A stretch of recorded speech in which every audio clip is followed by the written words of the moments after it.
여러분 제가 그 나눔지에도 잠깐 나눠드렸었는데 그 하나님을 따르는 삶, 말씀을 따르는 삶이 이득이라고 생각하시나요? 손해라고 생각하시나요? 네, 솔직하게 마음으로 계속 얘기하고 계시죠. 이득이라고 실제로 솔직하게 생각하는 사람도 있고 좀 더 번거롭고 약간 손해 보는 것도 있고 늘 난 용서만 해줘야 되고 막 이런 것들 때문에 좀 짜증 나시는 분들도 있을 수 있어요. 네, 이번 시리즈 그러니까 하나님을 선택한 사람들을 지켜보면서 저희가 여러분들에게 던지고 싶은 말은 하나님을 따르는 길은 절대로 손해 보는 길이 아니라는 거예요. 근데 우리 어른들부터도 하나님의 길을 간다. 특별히 주의 종으로 헌신했다 막 이러면 이제 심각한 고민에 빠지기 시작해요. 원래 이러면 안 되거든요. 네. 하나님을 따르는 게 그냥 단순히 천국 가기 위해서 필요한 거다가 아니고 이 땅에 살면서도 하나님을 따르고 말씀을 따르는 길이 굉장한 많은 유익과 축복과 엄청난 것들을 가져다 줍니다. 우리가 그런 것들을 한번 이 아브라함의 삶을 보면서 함께 나눠봤으면 좋겠습니다. 자, 12장 4절에 보면 아브라함이 하나님의 말씀을 떠나죠. 그때가 몇 살이었다고 나와요? 75세요. 그럼 그 전까지는 어디서 살았는지 알아요? 갈대아 우르라는 데서 살아요. 갈대아 우르라는 데서 살다가 이제 온 가족이 이제 나옵니다. 나와서 하란이라는 곳에 이르러서 거기 있다가 거기서 아빠 데려가 죽고 그 다음에 나오는 얘기인데 어찌됐든 75세가 될 때까지 적어도 70년 이상은 갈대아 우르라는 곳에서 살았어요. 거기서 뭘 하면서 살았을까요? 네, 성경 그 학자들이 연구하기를 그때 그 갈대아 우르의 지역은 달의 여신을 섬기는 그런 동네였다고 해요. 그래서 그리고 아브라함 그 집안이 했던 그 가업들은 우상을 만드는 일이었을 것이다라고 합니다. 지금이야 한 가족 안에 뭐 의사도 있고 변호사도 있고 뭐 교사도 있고 여러 가지가 다양하게 있지만 옛날 고대 사회에는 우리 아빠의 직업이 내 직업이고 우리 할아버지 직업이 우리 가족의 직업이고 다 같이 그 일을 같이 하고 이렇게 했었거든요. 그러니까 봐봐요. 아브라함이 70대까지 우상을 만들면서 살았어요. 혹은 아빠를 도우면서 살았죠. 그럼 그 후에는 어떻게 살았을까요? 하나님을 알지 못했다면 그냥 그러고 살았겠죠. 그 삶이 잘 살았던 삶이다라고 표현할 수 있을까요? 나름 괜찮았다? 여러분 어떻게 생각하세요? 그래도 평생에 자기의 직업을 열심히 수고하면서 살았는데 그건 괜찮은 건가요? 괜찮다고 말할 수도 있죠. 근데 그런 삶이랑 아브라함이 하나님을 따르면서 살게 된 그 삶의 여정들은 우리 좀 알잖아요. 그런 것들을 봤을 때 어떤 것이 더 확실하고 탁월한 길이었는지는 너무 명확하게 나온다고 저는 생각해요. 아브라함이 하나님을 따르지 않았으면 절대로 맛보지 못했던 그 삶을 하나님 맛보게 해주셨던 거예요. 그럼 아브라함이 하나님을 따라갔더니 고생을 엄청나게 했다 뭐 이렇게만 볼 건 절대 아니죠. 그러면 아브라함이 그냥 70세 때까지 있었던 그 75세까지 계속 갈대아우르에서 살았던 그걸 계속했으면 삶에 어려움이 없었을까요? 고난이 없었을까요? 또 꼭 그렇게만도 얘기할 수는 없어요. 그렇죠? 이미 데라와 성경에서 스데반 집사님이 이제 설교를 하실 때 이미 데라와 그 가족이 갈대아 우르에 있을 때부터 하나님의 영광이 아브라함을 불러냈다고 얘기해요. 사도행전 7장 2절에서 4절을 보면 스데반이 이제 설교를 하면서 이렇게 얘기해요. 우리 조상 아브라함이 하란에 있기 전 메소포타미아에 있을 때 영광의 하나님이 그에게 이르시되 내 고향과 친척을 떠나 내가 내게 보일 땅으로 가라 하시니 아브라함이 갈대아 사람의 땅을 떠나 하란에 거하다가 그의 아버지가 죽음에 하나님이 그를 거기서 지금 사는 땅으로 옮겼다라고 합니다. 그러니까 온 가족을 그 갈대아 우르라는 땅에서 주님의 영광을 보여주시고 떠나오게 했어요. 같이 오다가 하란이라는 곳에 머물게 된 거죠. 이걸 유추할 때 이제 병들었을 것이다. 하란 그 데라 아버지 데라가 병들었을 것이다라고 얘기를 해요. 그러면서 거기에 머무르게 되고 또한 그 하란에 머무르게 되는 일 때문에 가나안에 가야 되는 그 하나님의 영광의 일이 지체되기 시작하죠. 그래서 그리고 그 하란에 있었던 기간이 조금 오래됐을 거라고 표현을 이렇게 축복들 사람들이 얘기를 해요. 왜냐하면 창세기 12장 5절 때문입니다. 5절 띄어져 보시면 이런 얘기가 나와요. 그 떠나올 때 그의 아내 사레와 조카 롯이 하란에서 모은 모든 소유와 얻은 사람들을 이끌고라고 합니다. 내가 어느 땅에서 낯선 땅에 갔는데 거기에 정착해서 어떤 소유를 모으고 이렇게 하려면 일정 기간에 정착하는 기간들이 필요하고 일정의 시간들이 보냈을 거라고 이제 유추할 수 있는 대목인 거죠. 그래서 하나님의 일이 건강 때문에 그리고 가족 때문에 그리고 소유 이것 때문에 지체되고 있었던 거예요. 그래서 그 데라가 죽고 나니까 하나님이 직접적으로 아브라함에게 뭐라고 말씀하세요? 본토 친척 아비집을 떠나라. 여기서는 그러니까 왜 꼭 본토 친척 아비집이라고 할 때 이 앞에 이 스토리를 좀 이해하면 왜 하나님이 그 친척을 떠나라고 했는지, 왜 아비집을 떠나라고 했는지가 이해가 되죠. 하나님은 갈대아 우르로부터 가나안 땅으로 불러내기 시작했었어요. 영광으로. 근데 그게 하란에 있으면서 지체되기 시작했었던 거죠. 그래서 그 12장 4절에 보면 아브라함이 믿음으로 그리고 여호와의 말씀을 따라갔다고 표현되어 있습니다. 그리고 그의 삶에 엄청난 일이 펼쳐졌어요. 히브리서 11장 8절에서 9절을 볼게요. 네, 같이 읽겠습니다. 시작. 믿음으로 아브라함은 부르심을 받을 때에 순종하여 장래의 유업을 받을 땅으로 나아갈새 갈 바를 알지 못하고 나아갔으며 믿음으로 그의 이방 땅에 있는 것 같이 약속의 땅에 거류하여 동일한 약속을 유업으로 함께 받은 이삭 및 야곱과 더불어 장막에 거하였으니. 네, 하나님을 믿음으로 또한 하나님 여호와의 말씀을 따랐다. 이 여기에 있는 가장 첫 번째 일어나게 되는 엄청난 축복이 뭐냐면 바로 하나님과 교제하는 삶을 살게 된다는 거예요. 창세기 12장 6절에서 7절을 보겠습니다. 예, 보면 그 아브라함이 떠났어요. 그래서 그 땅을 지나 세겜 땅에 도착했습니다. 도착하고 나니까 7절에 이런 얘기가 나와요. 여호와께서 아브라함에게 나타나사라고 나옵니다. 그러니까 아브라함이 이제 아브람일 때 믿음의 여정을 쭉 떠나고 나니까 이제는 하나님과 교제하는 삶의 문이 열리기 시작한 거예요. 그가 그 하란에 계속 머물러 있었으면 여호와는 그에게 나타나지 않았을 겁니다. 그가 믿음의 삶의 여정을 시작하고 나니까 하나님께서 나타나시고 하나님이 그에게 말씀하시고 또 내가 예배를 드릴 때 하나님이 응답하시고 하는 역사들이 일어나기 시작했다는 거예요. 아브라함이 가는 곳마다 이제 여호와의 이름을 부르게 되고요. 주님은 그를 찾아오시고 그리고 계속해서 인도하시고 교제하시기 시작했다는 겁니다. 여러분 이런 삶의 축복을 누리기 원하시나요? 하나님과 교제에 풍성한 그 삶을 아멘. 그리고 누리고 계신가요? 네. 우리가 믿음의 삶의 여정을 떠나면 저절로 이 일들은 열리게 되어 있어요.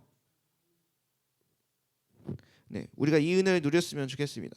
네. 그리고 이제 두 번째로 하나님을 따르면 돌아오는 축복들은 뭐냐면 내 삶의 어려움들이 찾아왔을 때 혹 내가 잘못하거나 실수했을 때라도 주님께서 돌봐주시는 은혜가 있다는 거예요. 여러분 그 아브라함의 이야기에서 가장 이제 사람들이 위안을 얻는 본문이 뭐냐면 애굽에서 자기 아내 사라를 자기 살자고 누이라고 속여 파는 일입니다. 그래서 12장 10절에 애굽에 가뭄이 들어서 애굽에 내려가요. 근데 보니까 우리 쌀에 너무 예뻐. 너무 예뻐가지고 바로가 채갈 게 뻔해. 근데 바로가 그거를 가져갈 때 내가 남편이라 그러면 날 죽이고 이제 여자를 아내로 삼을 게 뻔하니까 날 이제 남동생 혹은 이제 오빠라고 해놓는 거죠. 그렇게 해서 그 창세기 12장 16절에 보면 이제 바로가 사라를 부르잖아. 사라를 부르는데 이쁘잖아. 그리고 아브라함은 이제 오빠라 그러잖아. 자 그러면 이렇게 내가 곧 얻게 될 아내의 오빠는 잘해줘요, 못해줘요? 잘해주죠. 그래서 돈을 엄청 벌어요. 이 사기 결혼을 한 거죠. 네, 에어컨 좀 잠깐 틀어주실래요? 이게 너무 더워서 애들이 자는 것 같은데. 네. 근데 중요한 건 이거 아브라함이 잘못한 건가요? 아니면 바로가 잘못한 건가요? 이거 아브라함이 잘못한 거 아니에요? 바로는 그냥 바로의 입장에선 그냥 이쁜 애 처녀야. 그래서 나랑 결혼하자. 그래서 결혼한 거야. 근데 여기 창세기 12장 17절을 볼게요. 창세기 12장 17절 시작. 여호와께서 아브라함의 아내 사레의 일로 바로와 그 집에 큰 재앙을 내리신지라. 여러분 어떻게 이런 사람을 도와줄 수 있어요? 라고 막 우리가 반문하기도 하지 않습니까? 잘못한 사람은 혼나야 되는 거 아니에요? 왜 바로가 혼나지? 바로가 잘못했나? 네. 근데 우리가 여기서 봐야 될 거는 중요한 건 성경에서 뭘 집중하고자 하는가인데요. 일단 하나님이 하시는 일에는 선하지 않은 것이 없어요. 그럼 주님이 바로에게 그렇게 하신 것도 선한 일인 겁니다. 우리가 이해하지 못할지라도. 그리고 반대로 생각해서 하나님이 실수한 것마다 잘못한 것마다 혼내기만 하고 벌을 주시기만 한다. 이렇게 하면 우리는 지금 이 자리에 앉아 있을 수 있을까요? 우리가 죄를 질 때마다 감지럼증이 막 올라온다. 그럼 여기 이렇게 그냥 가만히 앉아 있을 수 있는 사람이 있을까요? 없어요. 네. 이 말씀은요. 아브라함의 잘못에 초점이 있는 게 아니고 그가 실수함에도 불구하고 하나님께서 도우신다라는 것에 초점을 두고 있는 거예요. 왜 하나님이 이 아브라함을 도와주기 시작했나요? 그가 하나님의 말씀을 믿고 믿음의 여정으로 목숨 걸고 따르기 시작했기 때문이에요. 여러분 믿음의 사람들의 삶을 보면 지금 뭐 돌아가신 고 하영주 목사님이나 여러 가지 목사님 혹은 이제 조영규 목사님 뭐 이렇게 훌륭하신 분들 보면 실수를 안 하신 분은 절대로 없어요. 근데 그럼에도 불구하고 주의 말씀을 따라가다 보니 주님께서 도와주시는 은혜가 있었던 적이 너무나도 많은 겁니다. 아브라함의 잘못이고 실수였음에도 불구하고 주님의 은혜로 가정을 지켜요. 그리고 돈도 얻어요. 엄청난 부자가 되는데 이제 바로가 주님이 자기한테 벌을 내리니까 모든 소유를 가지고 그냥 빨리 떠나 해가지고 이제 애굽에서 이렇게 결혼 사기를 싹 쳐가지고 이렇게 부를 엄청나게 얻어요. 그게 12장 얘기고요. 13장 얘기 가면 그렇게 너무 많이 얻은 부를 가지고 이제는 같이 있을 공간이 너무 부족해서 서로 싸우기 시작해요. 원래는 12장 내려갈 때까지만 해도 쫄쫄쫄 굶었어. 가뭄 때문에 쫄쫄 굶고 있다가 갑자기 1장 사이에 그러니까 애굽 잠깐 갔다 오니까 엄청 부자가 된 거야. 그래서 소유가 많아진 아브라함과 롯이 이제 너는 그러니까 네가 좌하면 나는 우하고 네가 우하면 내가 좌하리라 하면서 서로 떨어지게 되죠. 여러분 창세기 13장 10절에서 12절을 보죠. 네. 거기서 이제 롯이 소돔과 고모라를 선택하는 본문입니다. 이에 롯이 눈을 들어 요단 지역을 바라본즉 소알까지 온 땅에 물이 넉넉하니 여호와께서 소돔과 고모라를 치기 전이었으므로 여호와의 동산 같고 애굽 땅과 같았더라. 그러므로 롯이 요단 온 지역을 택하고 동으로 옮기니 그들이 서로 떠난지라. 아브라함은 가나안 땅에 거주하였고 롯은 그 지역 도시들에 머무르며 그 장막에 옮겨 소돔까지 이르렀더라. 여러분 여기서 아브라함이 믿음의 선택을 하는 겁니다. 믿음의 선택. 뭐냐면 롯은 세상의 화려함, 그러니까 눈에 볼 때 그 소돔과 고모라가 여호와의 동산 같고 애굽 같. 그때 애굽은 정말로 강대국이었고 아름다운 나라였고, 그래서 세상의 화려함에 그런 세상 쾌락의 유혹에 혹해서 하나님이 머물라고 했던 그 가나안 땅을 떠나게 되는 거예요. 하나님이 말씀하신 그 약속의 땅 바운더리를 벗어나게 된다고요. 근데 아브라함은 그런 세상 유혹에 흔들리지 않고 하나님의 약속의 그 범위 안에, 그 말씀 안에 머물렀습니다. 이런 믿음의 선택을 하니까 바로 그 다음 구절 13장 14절에서 17절에 하나님이 약속을 주세요. 어떤 약속을 주시냐면 너는 이제 동쪽과 뭐 북쪽과 남쪽과 뭐 이런 서쪽을 다 돌아보라. 네가 밟는 그 모든 땅이 너와 내 자손에게 줄 영원한 땅이 되리라라고 합니다. 자, 보세요. 하나님이 은혜를 주셔서 그 믿음의 길을 시작하기 시작했어요. 그리고 믿음의 길을 가니까 주님이 은혜를 주세요. 그리고 그 은혜를 맛보다 보니까 믿음이 좀 더 생기기 시작하고, 그래서 세상의 유혹 시험이 몰려왔을 때 믿음의 선택을 하게 됩니다. 그리고 그렇게 믿음의 선택을 하니까 하나님이 다시 그를 찾아와 엄청난 약속을 해주시는 거예요. 여러분 가나안 땅이 별로 그렇게 막 풍족한 땅이 아니었어요. 그때 그러니까 아브라함이 여기 있을 당시에는. 나중에 모세와 이스라엘 백성이 그 땅을 정탐했을 때는 적과 꿀이 흐르는 땅이었지만 지금 아브라함이 이 가나안 땅에 머무를 때는 그런 땅이 아니었어요. 근데 여러분 보세요. 네가 보이는 그 땅을 내가 너한테 주겠다. 네가 밟는 그 땅 그 모두를 내가 너와 너 자손에게 주겠다. 딱 그 말을 듣는 순간 이 땅을 바라보는 나의 눈이 어떻게 될까요? 완전 달라지겠죠. 주님을 따르다 보면 그 믿음의 삶을 따르다 보면 그런 은혜가 있습니다. 전혀 상상할 수 없었던 그 엄청난 삶을 살게 되면서 꿈을 갖게 돼요. 소망을 품게 돼요. 아브라함은 그냥 일단 모르겠어. 그냥 왔더니 하나님께서 이제는 이 땅을 너와 내 자손에게 다 준대요. 그러고 나서 보니까 이 땅을 가운데 내 소망을 품고 바라보게 되잖아요. 이 땅을 바라볼 때 그냥 단순히 이런 척박한 땅 왜 부르신 거야? 이방인들 땅에서 나 뭐 어떡하라는 거야? 이런 게 아니고 이제 이거는 내 땅이 될 거고 이제 내 자녀들이 살게 될 거고 하나님의 나라가 될 거다라는 소망을 품고 바라보게 되잖아요. 네. 이 약속을 받은 아브라함은 그 땅을 바라보면서 그 땅을 밟으면서 소망과 꿈에 부푼 삶을 살게 된다고요. 이런 삶을 갈대아 우르에만 있었던 그 70 먹은 그 사람이 꿈꿀 수 있었던 내용일까요? 전혀 그렇지 않아요. 아브라함이 아무것도 안 했는데 그냥 하나님의 주권으로 복을 받은 게 아니에요. 네, 하나님이 택하셔서 부르셨지만 하나님의 은혜를 베푸시고 아브라함은 믿음으로 반응하고 그 믿음에 합당한 순종이 있었고 또 하나님은 거기에 또 은혜를 베푸시고 아브라함의 믿음은 더 굳건해지고 이게 바로 하나님의 사람들이 누리게 되는 믿음의 선순환입니다. 그래서 순종하는 사람은 계속 순종해요. 불순종하는 사람은 계속 불순종해요. 하나님을 경험하는 사람은 계속 경험해요. 그리고 하나님을 경험하지 못하는 사람은 계속 경험을 못해요. 이 믿음의 선순환 때문이에요. 그리고 믿음의 삶을 살게 됐을 때 얻게 되는 축복은 또 네 번째, 전쟁에서 승리하고 또 나로 인해 주변 사람까지 살아납니다. 네, 15장부터 시작되는 14장 15장 이렇게 되는 말씀들을 보면 이제 고대 왕국들의 전쟁이 일어나요. 5명의 왕의 연합체하고 4명의 왕의 연합체가 전쟁을 벌입니다. 근데 거기에 소돔도 껴 있어요. 자, 소돔과 고모라에는 누가 가 있죠? 롯. 그래서 4명의 연합체, 4왕국의 연합체와 5왕국의 연합체가 격돌을 하는데 누가 이기냐면 4왕의 연합체가 격돌해요. 소돔과 고모라는 5명인 편에 있었고 그래서 지게 돼요. 그래서 4명의 왕의 편에 롯이 포로로 잡혀가게 됩니다. 이제 그 소식을 들은 아브라함이 걔는 민족이잖아. 걔는 나라도 아니었어.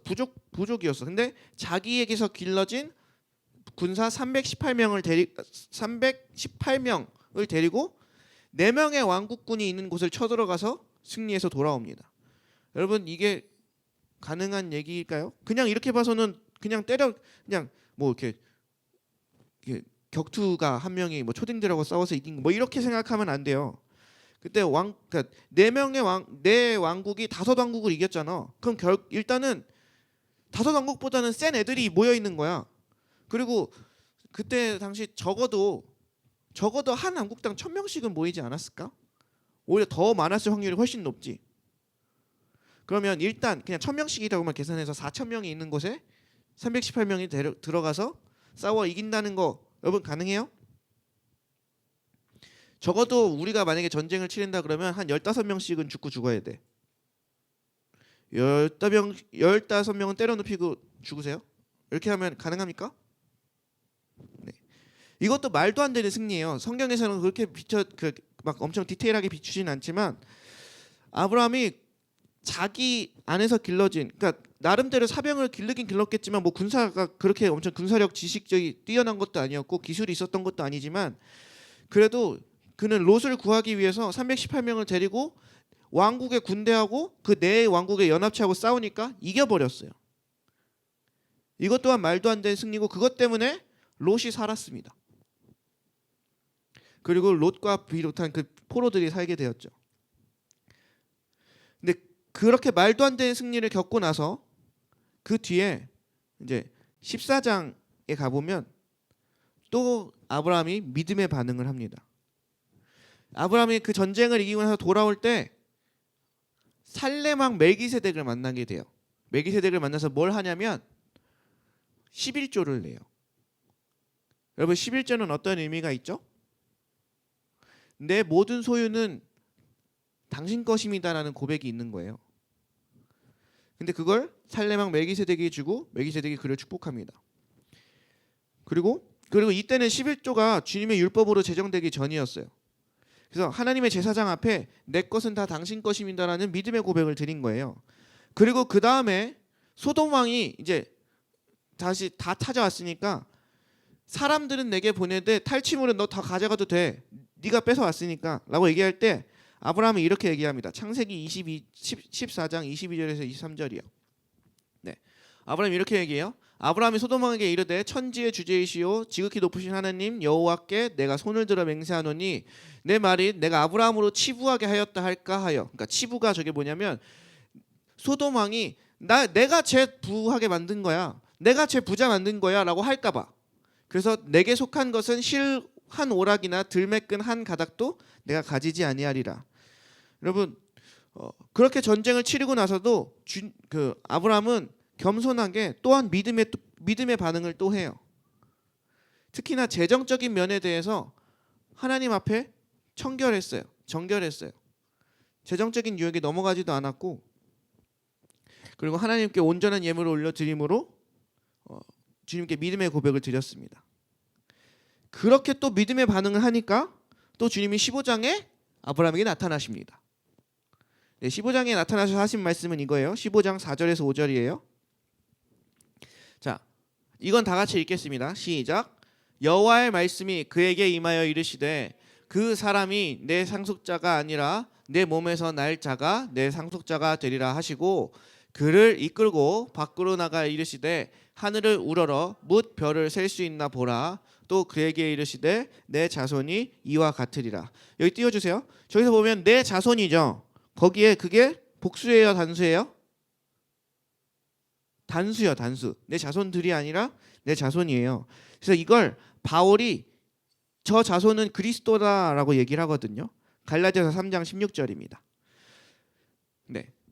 바울이 얘기한 거예요. 이 약속들은 아브라함과 그 자손에게 하신 말씀인데 여럿을 가리켜 그 자손들이라고 안 하고 오직 한 사람을 가리켜 내 자손이라고 했으니 곧 그리스도다. 그러니까 아브라함에게 15장에서 주님이 약속하신 건 내가 이제 네 자손으로 가겠다. 이 약속을 한 거예요. 믿음의 반응을 계속해서 보이고 하나님이 약속하시고 또 믿음으로 반응하고 하나님이 약속하시고 믿음으로 반응하고 이러니까 바로 예수 그리스도를 얻게 된 거죠. 그리고 그는 그것을 그 뭇별을 보고 그것을 믿었고 주님이 그걸 의로 여기셨다고 했습니다. 아브라함은 예수 그리스도를 보고 믿은 겁니다. 그래서 하나님의 믿음으로 따르는 사람들이 얻게 되는 다섯 번째는 믿음으로 말씀을 따르는 사람들은 예수님을 소유하게 된다는 거예요. 영원한 나라를 상속받게 된다는 거예요. 그리고 마지막으로 여섯 번째, 그 누구에도 말할 수 없고 회복을 꿈꿀 수 없었던 아픔, 상처, 문제 같은 것들이 기쁨과 감사로 바뀐다는 겁니다. 우리가 익히 알고 있지만 아브라함과 사레에게 있었던 가장 큰 아픔이 뭐였죠? 아들이 없다는 거였어요. 아들이. 그래서 주님이 아들을 주겠다라고 해서 하고 나서 75세 때 부르시고 99세 때 나타나셔서 나 아들 줄게 라고 아브라함한테 물어봐요. 그 아브라함이 그걸 믿었을까요? 안 믿었을까요? 99세 때 17장에 나오거든요. 그때 웃어요. 안 믿어요. 그냥 내 종 엘리에셀만 잘 보이길 원합니다. 이렇게만 해요. 그리고 나서는 또 믿음으로 할례하라고 해서 또 할례를 합니다. 그리고 18장에 소돔과 고모라 정탐 사건이 일어나고 그것 때문에 롯을 위하여 기도를 하기 시작하죠. 그리고 성경에는 분명히 롯이 구출된 이유가 뭐라고 나오냐면 아브라함을 기억해서 롯을 구원했다고 나오거든요. 제가 말했죠. 그 하나님의 믿음의 삶을 따르면 오는 축복들 중에 있는 게 뭐예요? 나만 사는 게 아니고 나 때문에 주변 사람들까지 살게 되는 역사가 일어난다고요. 그리고 20장에 다시 한번 그랄 왕 아비멜렉에게 이제 내 아내를 또 누이라고 팔아요. 그래서 그때 또 하나님이 은혜를 베푸세요. 왜냐하면 믿음으로 따르는 삶에는 어려움에도 실수를 해도 하나님이 돌보시는 은혜가 있기 때문이죠. 그래서 결국에 이 아브라함은 아들을 낳게 되나요? 안 낳게 되나요? 아들을 낳게 돼요. 그리고서 사라의 고백입니다. 창세기 21장 6절에서 8절입니다. 네. 다 같이 읽겠습니다. 시작. 사라가 이르되 하나님이 나를 웃게 하시니 듣는 자가 다 나와 함께 웃으리로다. 또 이르되 사라가 자식들을 젖먹이겠다고 누가 아브라함에게 말하였으리오마는 아브라함이 노경에 내가 아들을 낳았도다 하니라. 아이가 자라매 젖을 떼고 이삭이 젖을 떼는 날에 아브라함이 큰 잔치를 베풀었더라. 네. 나눌 것이 엄청 많지만 일단 여기까지 할 건데요. 여러분 보세요. 믿음을 따르는 삶의 모습, 그러니까 지금 제가 보여드리고자 하는 건 하나님께서 말씀하셨을 때 그것을 순종했어요. 믿음으로 따랐어요. 그랬더니 하나님이, 그러니까 믿음의 일이 풀어지고 하나님이 또 그 순종 때문에 또 은혜를 베푸세요. 그럼 또 그 은혜를 경험해서 또 아브라함은 믿음의 행동을 또 합니다. 그러면 또 그 믿음의 행동 때문에 하나님이 또 축복하시고 또 그 축복으로 인하여 또 다시 또 다른 믿음의 행위를 또 아브라함은 하게 되고요. 이렇게 계속 선순환이 되면서 아브라함의 삶은 진짜 그때 갈대아 우르에 있을 때랑은 전혀 차원이 다른 완전 딴 세상의 삶을 살게 된다는 거예요. 여러분 하나님의 말씀을 따른다는 삶은요, 이 땅에서도 그러한 삶을 살게 된다는 의미입니다. 단순히 죽어서 천국 가기 위하여 믿음 생활하는 게 아니에요. 그러면 왜 내가 보고 있는 이 사람들의 삶에는 그런 게 안 풀어져요? 네, 솔직한 말로 말씀을 제대로 안 따르기 때문에 안 풀어지는 겁니다. 하나님을 따르는 건요 결코 손해보는 일이 아닙니다. 우리의 인식이 완전히 바뀌어야 돼요. 하고 싶은 게 너무 많은데, 할 수 있는 것이 너무 많은데 예수님을 믿는 바람에 뭘 못하고 예수님 교회를 다니는 바람에 손해보는 것이 아니라 온전한 축복의 삶으로 우리가 들어가게 됐다는 것들을 우리가 생각했으면 좋겠어요.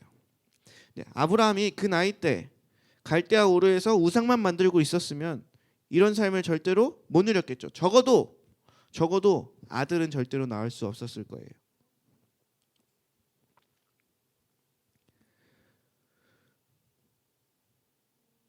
여러분 그냥 말씀을 따르지 않고 그냥 아브라함이 그 생각 나는 대로 사는 대로 그냥 살았으면 지금 우리가 지켜봤던 이 삶보다 더 좋은 삶을 누릴 수 있었을까요? 네, 이 아브라함의 삶을 보면 하나님을 따르면 고생이다, 뭐 이런 소리를 할 수 있겠습니까? 갈대아 우르에서 그냥 사는 대로 살고 우상을 만들면서 그렇게 살았으면 절대로 못 살았을 삶을 하나님의 부르심을 따라 말씀을 따라 믿음으로 사니까 엄청난 삶의 결과들을 경험하게 된다는 거예요. 하나님을 따르니까, 주의 말씀을 따르니까 주님과 풍성한 교제를 누리게 되었고 어려움이나 실수에도 하나님이 도우시는 은혜가 있었고 또 전혀 상상하지도 못했던 하나님의 나라라고 하는 것들을 꿈꾸게 되었고 또한 나만 잘 되는 게 아니라 나 덕분에, 내가 잘 믿은 덕분에 내 주변 친척 가족들까지 구원받게 되었고 또 내가 온전히 주님을 소유하게 되었고 또 내가 정말로 내 삶 깊은 곳에 자리 잡고 있던 아픔까지도 축복과 기쁨과 감사로 바뀌게 되었다는 거예요. 하나님을 따르는 삶은 이런 삶입니다. 결코 후회가 없는 삶입니다. 제가 이걸 장담합니다. 여기에 제 모든 것을 걸 수 있습니다. 네. 그러니까 제발 말씀을 따라 사는 삶을 클럽 가서 흥청망청 노는 삶과 비교하지 마십시오. 그리고 게임 엄청나게 하는 삶보다 낮춰 보지도 마십시오. 죽어라 공부해서 명문대 가서 뭐 무한 경쟁하면서 엘리트 코스 밟는 것과도 비교하지 마세요. 하나님의 말씀을 따르는 삶이 훨씬 더 행복하고 뛰어나고 높은 길을 걷는 삶입니다. 그리고 주님은 그런 삶으로 여러분들을 부르고 계신 거예요. 단순히 고생시킨다는 의미가 아니라고요. 절대로 그런 것들과 하나님을 따르는 삶과는 비교할 수가 없어요. 저도 모태신앙입니다. 그래서 단순히 저도 예전에는 교회만 다니다가 주님을 제대로 만나고 말씀을 쫓아 살기로 결단하고 나서 그렇게 살아가기 시작하면서 제 안에서 엄청난 변화가 한 가지 있었어요. 그건 뭐냐면 주님의 말씀대로 따라 살고 그렇게 애쓰고 노력하다 보니까 내 삶에 후회라고 하는 단어가 없어졌어요. 이건 진짜예요. 그러니까 제가 후회라고 하는 단어를 쓸 때가 있는데 그때는 딱 한 가지 종류예요. 뭐냐면 더 빨리 순종할 걸. 더 온전히 순종할 걸. 그때 좀 더 사랑할 걸. 좀 더 기도할 걸. 이런 후회들 외에는 다른 후회는 전혀 없어요. 진짜 없어요. 내가 말씀으로 따르기 전에 했던 실수들조차도 내가 말씀으로 따르기 시작하니까 다 감사로 바뀌고 다 이렇게 인식들이 다 바뀌고 막 이래서 그것조차도 다 감사가 되었습니다. 여러분, 이제 우리가 진짜로 하나님의 말씀을 쫓아 사는 사람이 되기를 바랍니다. 네, 우리 결단송 하실 테고요. 네, 반주해 주세요. 오늘 이 시간 우리 같이 찬양할 그 찬양은 나 무엇과도 주님을 바꾸지 않으리입니다. 우리가 진짜 주님의 그 친구 돼서 정말로 하나님의 길을 따르는 그 무엇과도 주님을 바꾸지 않는 그런 사람들이 돼서 아브라함이 누렸던 이 하나님의 은혜를 우리도 함께 누렸으면 좋겠습니다. 이 시간 다 같이 찬양하겠습니다.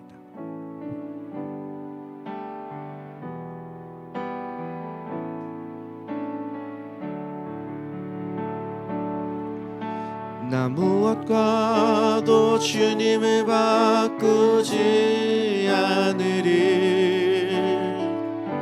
다른 어떤 은혜 구하지 않으리.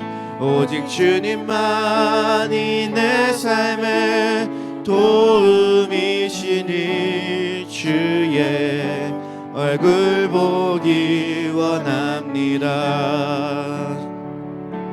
주님 사랑해요.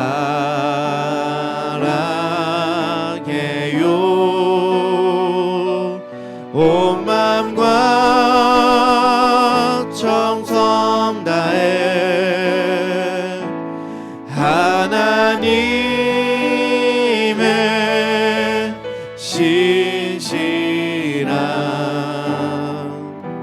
친구 되기 원합니다.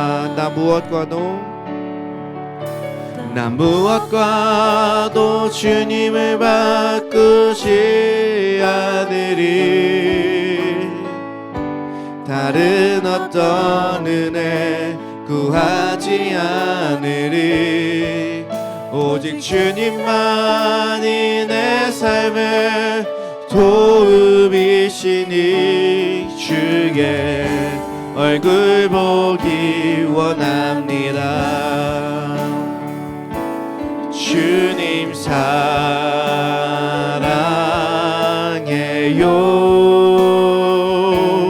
온 마음과 정성 다해 하나님의 신실한 친구 되기 원합니다. 우리 이 시간 다 같이 함께 기도할 때 그 아브라함이 갈 바를 알지 못했지만 그 말씀을 따라 쫓았던 그 삶의 시작을 생각해 보며 우리가 이 시간 결단했으면 좋겠습니다. 우리도 다 이해하진 못할지 몰라도 우리가 다 알고 가는 건 아닐지 몰라도 나도 이제는 주님의 말씀을 따라 사는 삶을 살겠습니다. 그래서 그 갈대아 우르에서 우상만 만졌던 그 사람이 모든 열방의 믿음의 조상이 되고 예수 그리스도가 그의 자손으로 오는 은혜를 누렸던 것처럼 우리도 주의 말씀을 쫓아 주님이 주시는 그 풍성한 은혜들을 누리며 사는 삶으로 주여 우리를 이끌어 달라고 우리 다 같이 주여 한번 부르짖고 통성으로 기도하며 나가도록 하겠습니다. 주여! 하나님 아버지, 오늘 이 시간 가운데 온전히 주님의 말씀을 따르는 삶의 축복들을 우리가 누릴 수 있게 되기를 소망합니다. 하나님 아버지, 주님을 따른다고 말할 때 너무나도 힘들 것만 생각하고 너무나도 고생할 것만 생각하고 이제는 내가 누리고 싶은 것도 못 누린다고 잘못 생각하고 있는 우리의 모든 인식들을 주님 바꿔주시옵소서. 하나님을 따르는 삶은 내가 뭔가를 덜하고 뭔가 버려야 하고 뭔가를 금해야 하고 되는 것이 아니라 오직 하나님을 따르는 그 삶은 나를 축복 가운데로, 나를 더 넓은 삶으로, 더 좋은 삶으로, 더 행복한 삶으로 이끄시는 줄 내가 믿습니다. 이제는 내가 온전히 하나님만을 붙들고 살아가길 소망합니다. 이제는 내가 하나님과 그 세상에 썩어질 것과 비교하지 않기를 소망합니다.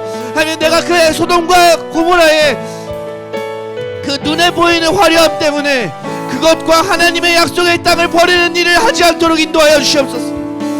주님의 말씀을 따르는 것이 세상의 그 어떤 쾌락을 쫓는 것보다 더 좋은 일임을 우리가 이 시간 알았사오니 주여, 이제는 내가 주님의 말씀 안에서 살고 주님의 말씀 따라 살고 주의 말씀대로 살기를 주여 이 시간 결단하며 나아갑니다. 주여, 이제는 우리가 그 삶의 은혜들을 누리게 하여 주시옵소서. 우리가 그 삶의 은혜들을 누리게 하여 주시옵소서. 나도 하나님은 주님과 함께 교제하며 주님의 그 모든 실수와 어려움에도 돌보시는 은혜가 있으며 내가 나만 사는 것이 아니라 내 주변 사람들도 나로 인해서 생명을 얻게 되고 또 예수 그리스도를 소유한 그 사람들이 될 수 있도록 주여 인도하여 주시옵소서.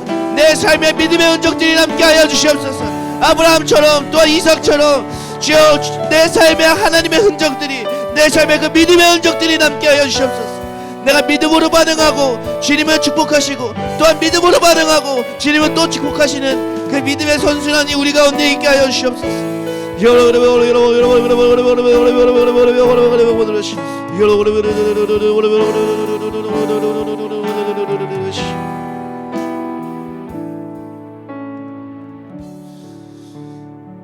하나님 아버지 감사합니다. 우리 오늘 아브라함의 삶을 통해서 정말로 하나님을 따르는 삶이 두렵고 떨리고 무서운 삶이 아니라 정말로 기쁘고 즐겁고 감사하며 정말 내가 상상할 수도 없는 그런 높은 삶, 넓은 삶, 또한 탁월한 삶을 살게 된다는 것을 알게 되었습니다. 주여, 우리도 이 교제와 이 인도하심을 누리는 사람들이 되게 하여 주시옵소서. 나도 그렇게 아브라함처럼 불러주시고 나도 그렇게 아브라함처럼 주님의 말씀을 쫓게 하시고 나도 그 아브라함처럼 약속을 받은 그 약속의 자녀로 살아갈 수 있도록 주님 도와주시옵소서. 지금은 이제 내가 작은 마음을 올려드리지만 주님, 이 작은 마음에 역사하셨던 그 아브라함과 하나님의 그 이야기를 보며 우리 또한 소망을 품사오니 우리 가운데 동일한 은혜로 역사하여 주시옵소서. 감사합니다. 살아계신 예수님의 이름으로 기도드렸습니다. 아멘. 우리 다 같이 주기도문 하심으로 예배를 마치도록 하겠습니다. 하늘에 계신 우리 아버지여, 이름이 거룩히 여김을 받으시오며 나라의 임하옵시며 뜻이 하늘에서 이루어진 것 같이 땅에서도 이루어지이다. 오늘날 우리에게 일용할 양식을 주옵시고 우리가 우리에게 죄진 자를 사하여 준 것 같이 우리의 죄를 사하여 주옵시고 우리를 시험에 들게 하지 마옵시며 다만 악에서 구하옵소서. 나라와 권세와 영광이 아버지께 영원히 있사옵나이다. 아멘. 아멘. 함께 영광의 박수 올리겠습니다.